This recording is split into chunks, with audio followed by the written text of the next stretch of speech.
आणि आता सविस्तर बातम्यांची सुरुवात करूया एका मोठ्या बातमीनं आणि ही बातमी आहे उपराजधानी नागपूरमधून। उपराजधानी नागपूरमध्ये घातपाताची शक्यता आहे। गुप्तचर यंत्रणांकडून हाय अलर्ट देण्यात आलाय। सूत्रांकडून मोठी माहिती कळतेय। जैश ए मोहम्मदकडून घातपाताचा धोका असल्याची माहिती सूत्रांनी दिली आहे। विधिमंडळासह संघ मुख्यालयाच्या सुरक्षिततेमध्ये आता वाढ झालेली आहे। शहरातल्या धार्मिक ठिकाणं गर्दीच्या जागांवर पोलिसांचं विशेष लक्ष असणार आहे।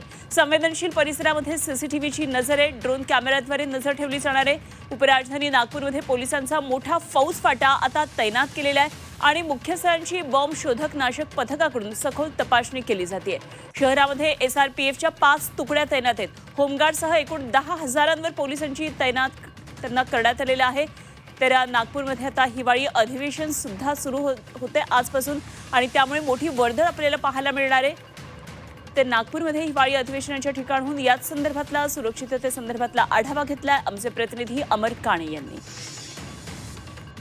आजपासून नागपुरात हिवाळी अधिवेशन सुरू होत आहे आणि या सगळ्या पार्श्वभूमीवर एकीकडे पोलिसांचा सुरक्षा व्यवस्था जी आहे ती कडक करण्यात आलेलीच आहे, पण त्याचबरोबर गुप्तचर यंत्रणांनी सुद्धा हाय अलर्ट दिलेले आहे।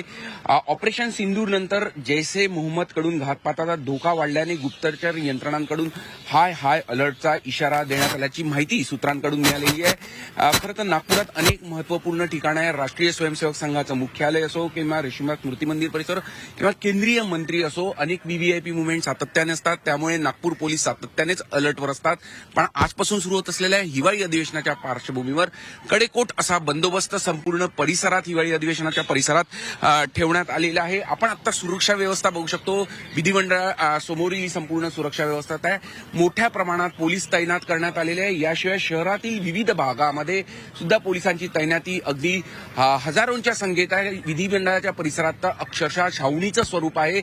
संपूर्ण सुरक्षा यंत्रणा हाय अलर्टवर आहे। सातत्याने नागपूरला असे अलर्ट येत असतात आणि आताही हा घातपाताचा इशारा देणारा एक हाय अलर्ट यंत्रणांकडून मिळाल्याची माहिती सूत्रांकडून मिळाली आहे। त्यानंतर पोलीस जे आहे ते पूर्णपणे अलर्ट झालेली आहे। सुरक्षा व्यवस्था वाढवलेली दिसून येत आहे। झी मीडियासाठी व्हिडिओ जर्नलिस्ट रत्नशील सातपुतेसह अमर काणे, नागपूर।